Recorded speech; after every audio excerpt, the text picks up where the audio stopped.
estimados alumnos, vamos a compartir la clase de grado de las expresiones algébricas racionales enteras. No tiene sentido que hablemos de grado en las expresiones irracionales o en otro tipo de expresiones. ¿Por qué razón? Simplemente porque el grado es una característica de los polinomios. Entonces lo que nosotros estamos buscando es justamente, si vamos a obtener algún tipo de grado, tiene que ser de un polinomio. Particularmente en el caso de los polinomios en una variable con coeficientes racionales, el teorema fundamental del álgebra enunciado por Carl Friedrich Gauss establece que justamente el grado indica el número de raíces que la ecuación tiene o puede tener. Lógicamente que este teorema enunciado por Gauss solamente es un teorema de existencia. No permite resolver o explica cómo resolver todas las ecuaciones de grado, por ejemplo, superior a 4. De hecho, Niels Henrik Abel logró demostrar que las ecuaciones de grado 5 en adelante ya no podían ser resueltas en radicales. Como ustedes sabrán, no es tan complicado resolver una ecuación de primer grado, tiene una sola solución. O resolver una ecuación cuadrática que tiene dos soluciones. O resolver una ecuación de grado 3 que tendrá 3 soluciones o de grado 4 de 4 soluciones. Pero a partir de grado 5, Niels Henrik Abel demuestra que eso ya no es posible de hacer como nosotros lo hacemos, es decir, a través de radicales.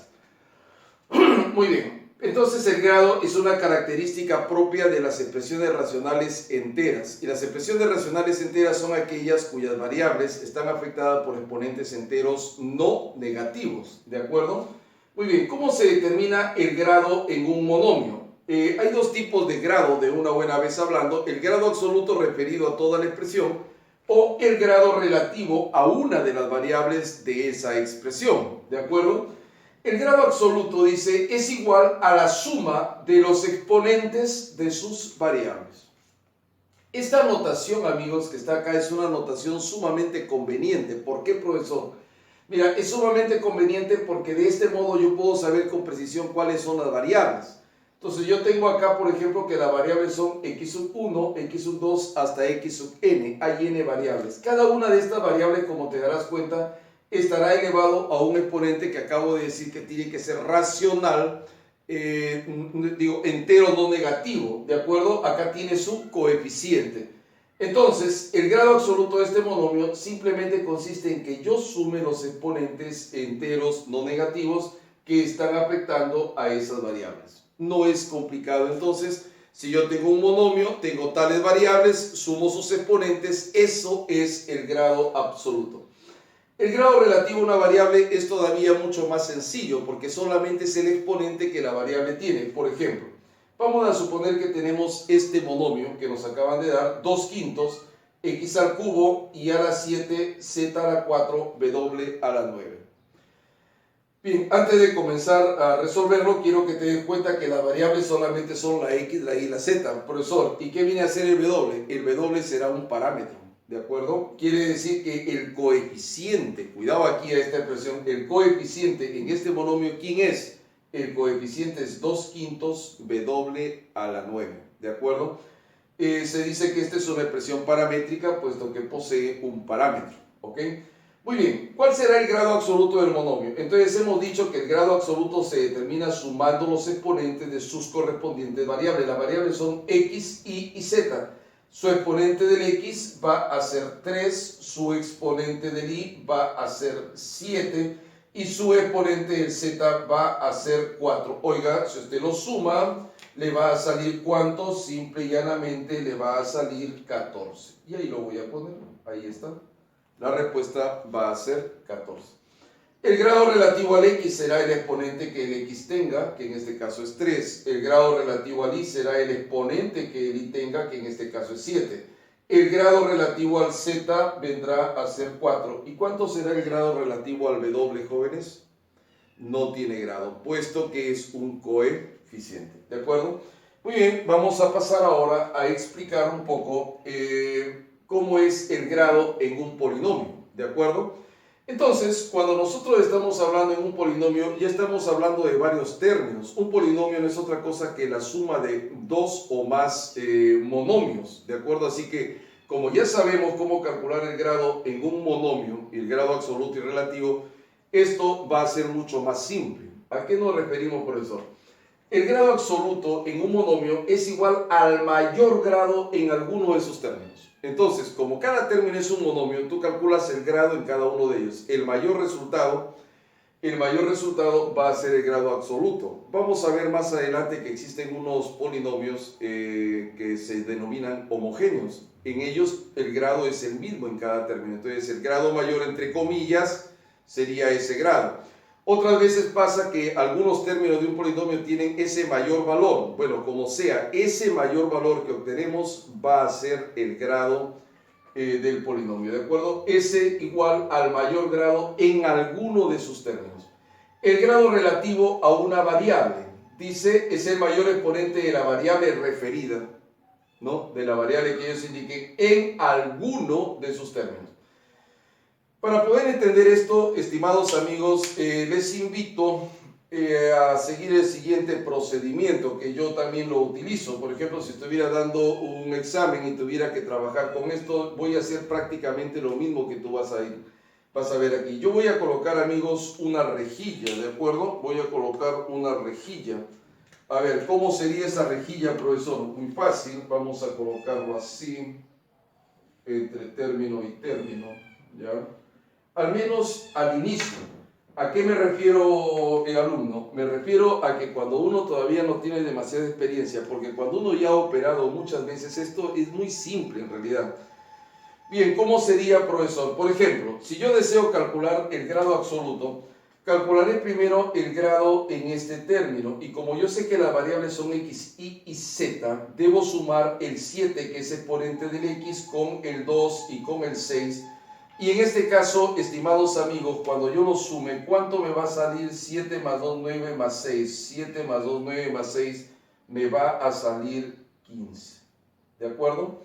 Muy bien, ¿cómo va a ser acá? Aquí va a ser 4 más 6 más 3. Entonces, 4 más 6 sería 10 más 3. El resultado, lógicamente, vendrá a ser 13.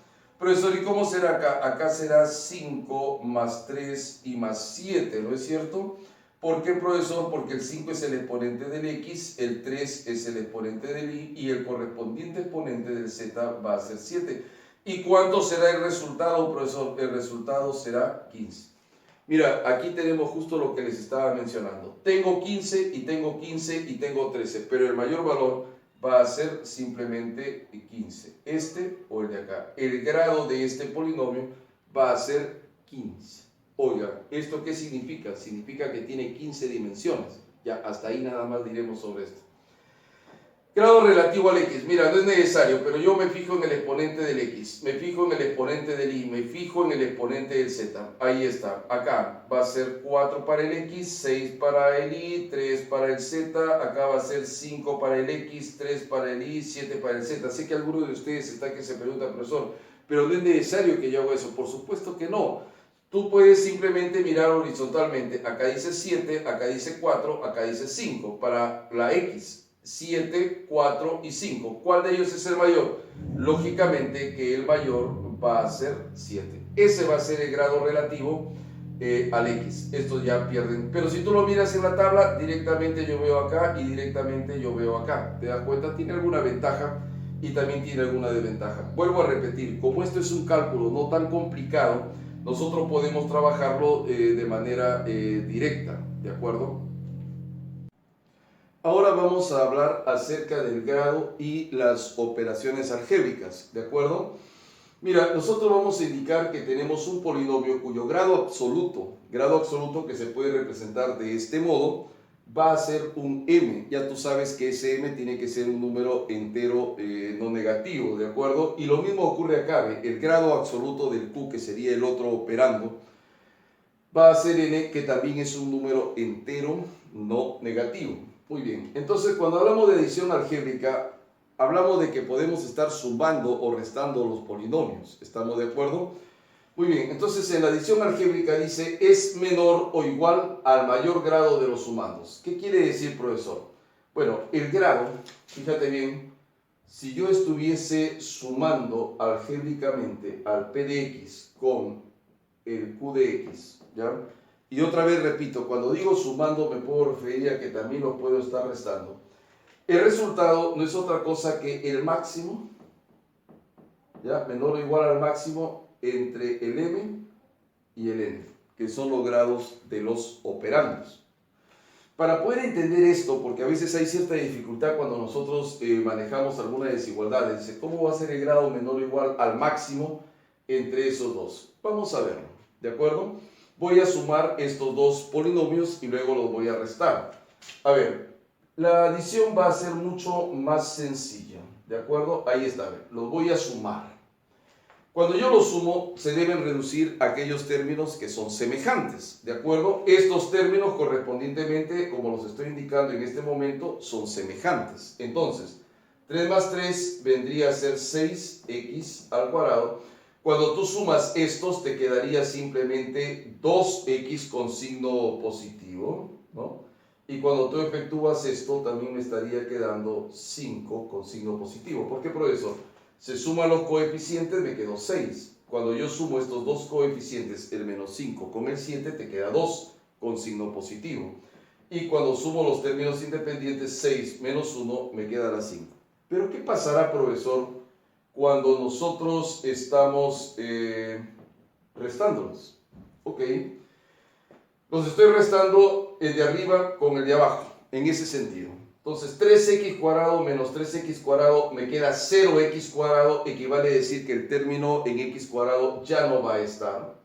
Ahora, menos 5x menos 7x, eso va a ser simplemente menos 12x, ¿de acuerdo? ¿Ya? Menos 5 menos 7, porque estoy restando, menos 12x, y 6 menos 1, te va a salir 7. Muy bien. Cuando nosotros los sumamos, nosotros vimos que el mayor grado entre ellos, ¿ya? El mayor grado entre ellos era 2 y se mantuvo. Por eso es que acá dice menor o igual. Pero cuando lo restamos, el grado acá pasó a ser 1. Y 1 es menor o igual que cualquiera de estos dos valores. Por eso es que se coloca menor o igual que el máximo de m y n. Aquí una indicación. Lógicamente que si el m fuera diferente del n, simplemente sería el mayor. No importa si estás adicionando o estás sustrayendo, si el m es diferente del n, entre los dos siempre será el grado mayor.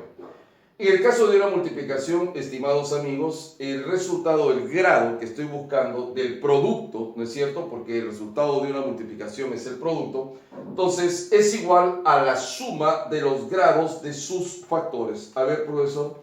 Si yo tengo aquí el P de X que se está multiplicando con el Q de X, chico malo, el resultado va a ser la suma del grado del P con la suma del grado del Q. Y aquí les advierto que hay un montón de preguntitas curiositas que a veces plantean. Pero lo que es cierto es que si tengo una multiplicación, el grado del producto es igual a la suma de los grados de los factores. La suma de los grados de los factores. ¿No te suena un poquito esto al tema de logaritmos también? ¿Sí? Y no te suma de alguna manera también a los exponentes, cuando tienes bases iguales, los exponentes suman a algo similar. Similar, he dicho, no significa que es lo mismo, ¿de acuerdo?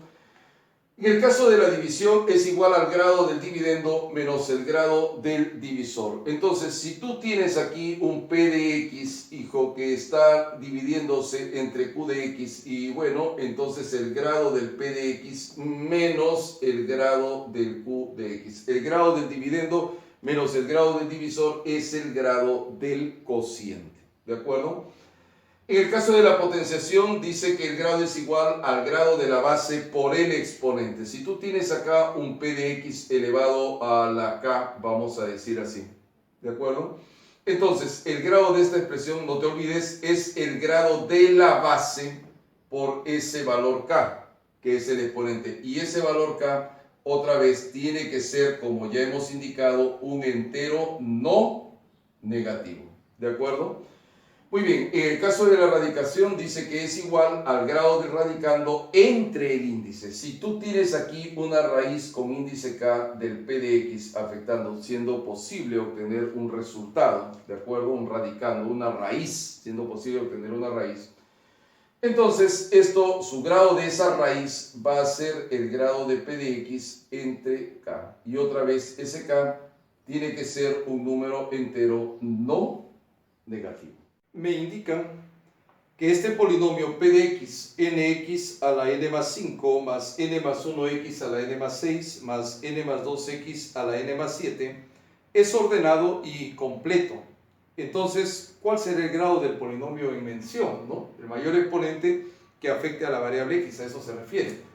Ordenado y completo. Ordenado significa que los exponentes están dispuestos de manera que o van creciendo o van decreciendo, ¿de acuerdo?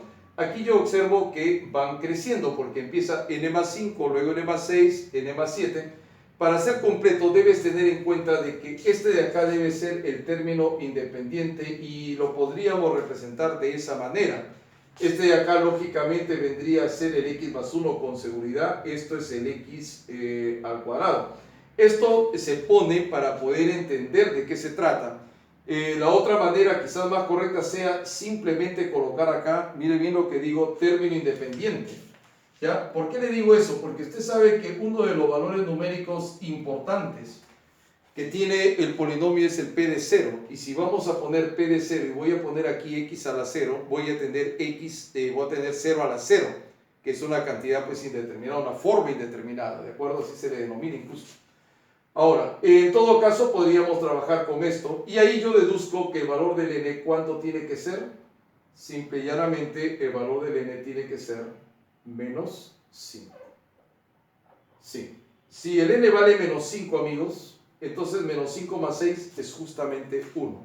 Menos 5 más 7 es 2. Entonces, ¿quién será el polinomio? El polinomio en la variable x vendría a ser lo siguiente. Atención. N vale menos 5. Entonces yo voy a colocar acá menos 5 x a la 0. ¿No? Te quedaría así. No se pone. Queda así.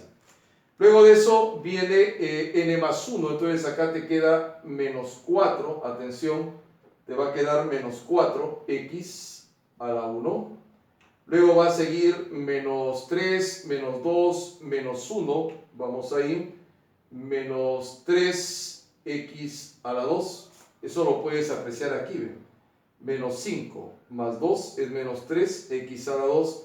Van así aumentando de 1 en 1. Entonces acá debe ser menos 2x pues a la 3. Y acá vendría a ser menos 1, x a la 4. Como son números enteros sucesivos, menos 5, menos 4, menos 3, menos 2, menos 1, el siguiente término tendría 0. Y hasta ahí quedaría. ¿Por qué? Porque si ese término tiene coeficiente 0, aunque continúen los demás, ya no estaría completo. Entonces, ¿cuál es el grado del polinomio que estoy buscando? El grado va a ser 4. Y la respuesta será la alternativa letra D. Esta pregunta me dice que dado el polinomio p de x, que va a ser 2x a la c más d menos 1, menos 3x a la b menos c más 1, más 3x a la a más b menos 4 y 2x a la a menos 3, el cual es completo, ¿ya? Entonces quiere decir que los exponentes afectando a la variable x van a tener término independiente y luego desde el 1 hasta un valor determinado sin que alguno de esos valores se omita hasta donde llegue. Y ordenado descendentemente. Bueno, si está ordenado descendentemente, entonces este de acá va a ser el término independiente, el de menor grado, porque descendentemente significa de mayor a menor.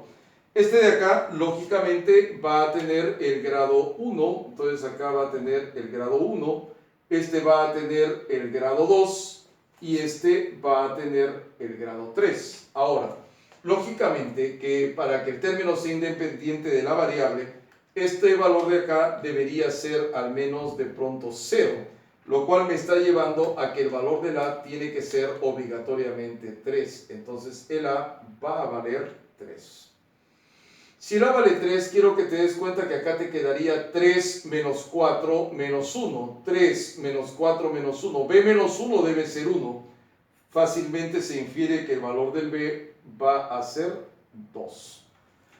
Como el valor del B es 2, fíjate acá, B es 2. 2 más 1 es 3. 3 menos C. 3 menos C es 2. Entonces, ¿cuánto debe valer el C? Se deduce que el C tendrá como valor a 1, porque 3 menos 1 va a ser 2. Si el C vale 1, percátate que 1 menos 1 desaparece, el D tiene que valer obligatoriamente 3. Y ya está. ¿Qué es lo que nos están preguntando en esta expresión? La suma del A, el B y el C con el D.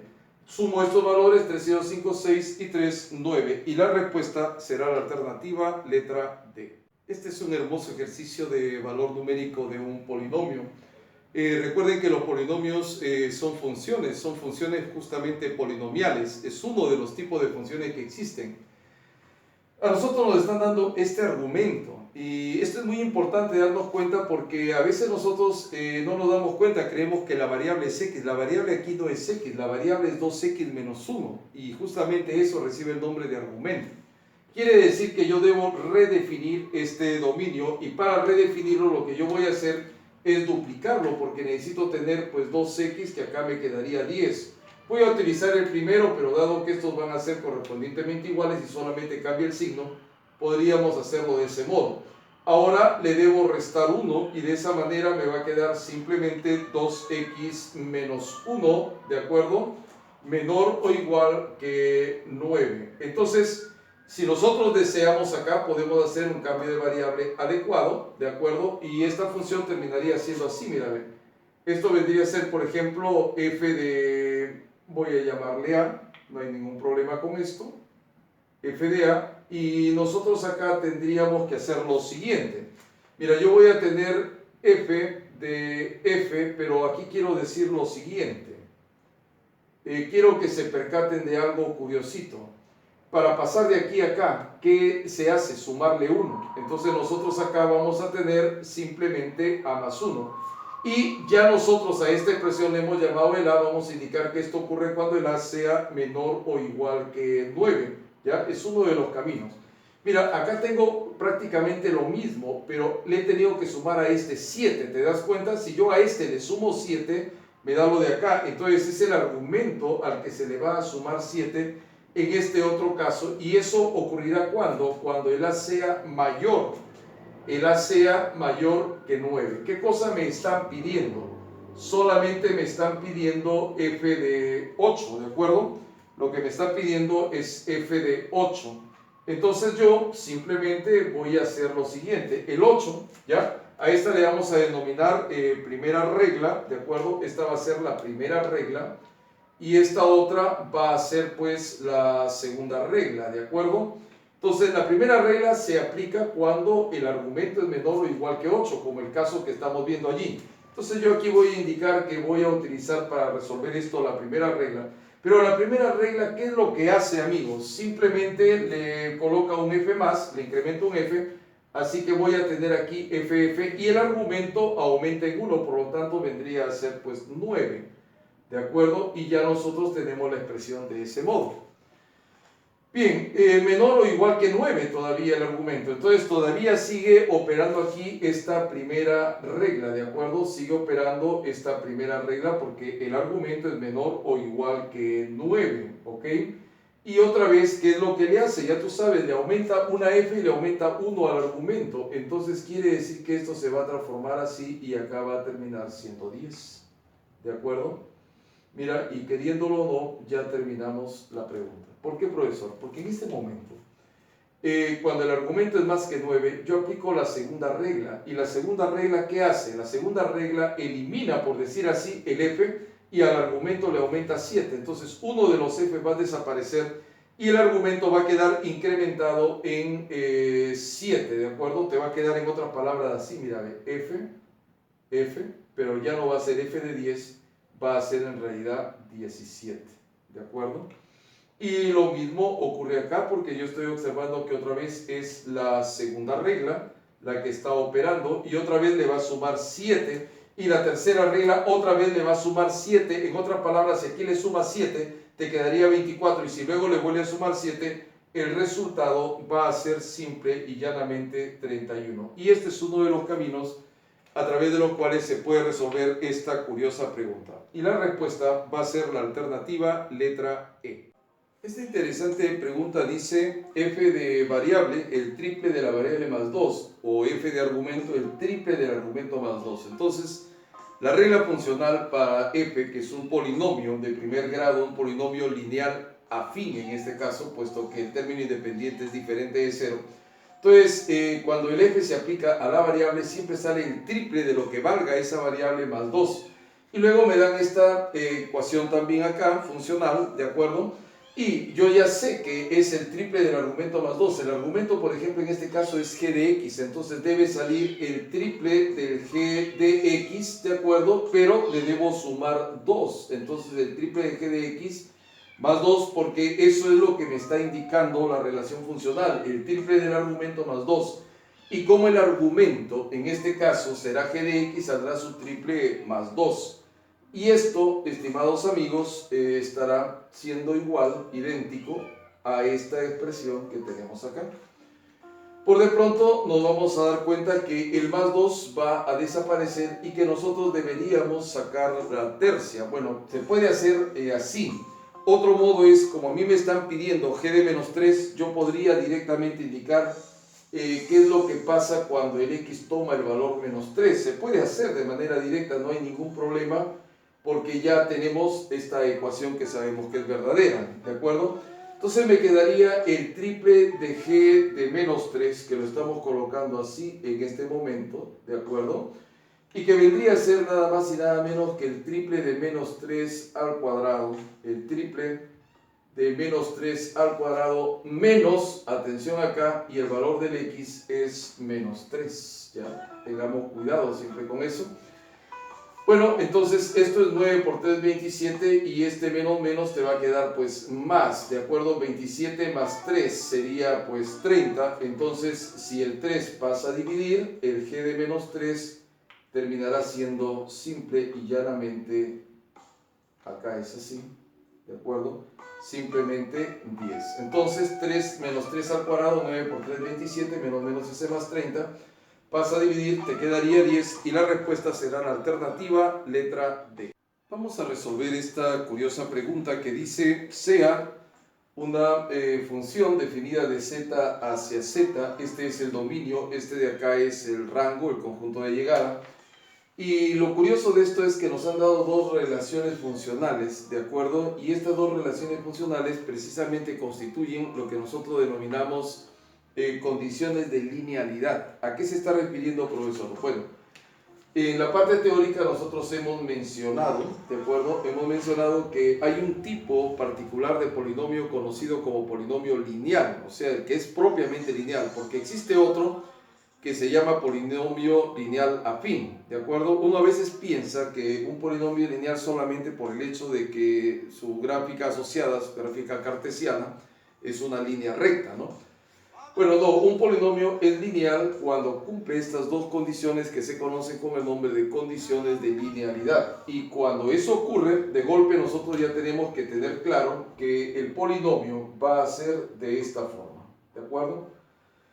Muy bien, entonces como me lo han indicado explícitamente, como nos han dado explícitamente esas condiciones, nosotros sabemos que esto es así y que además el m pues, lógicamente tiene que ser diferente de 0, ¿de acuerdo?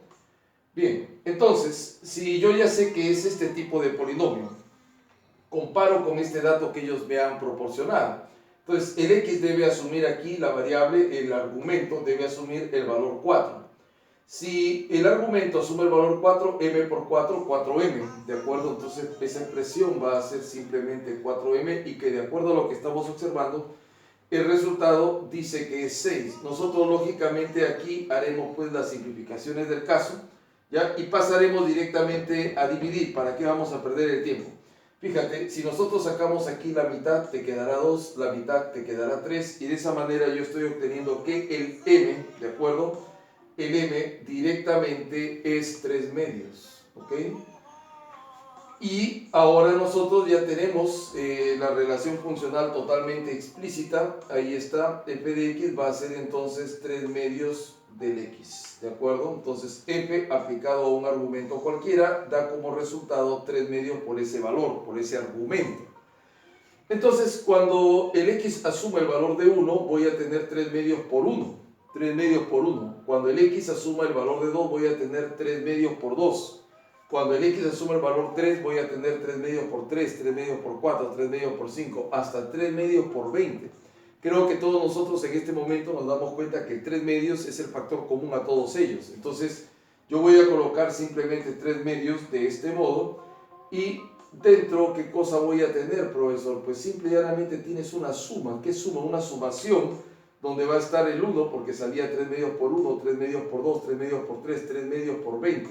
Y esto, amigos, es algo que ustedes conocen muy bien porque es una sumación conocida. Entonces, esto sería pues 3 medios y luego 20 por 21 y todo sobre 2, ¿de acuerdo? Entonces nosotros vamos a efectuar esto, saca tu cuenta, mitad, mitad, acá la mitad, mitad, o sea, la cuarta vendría a ser 5, 5 por 3 va a ser 15.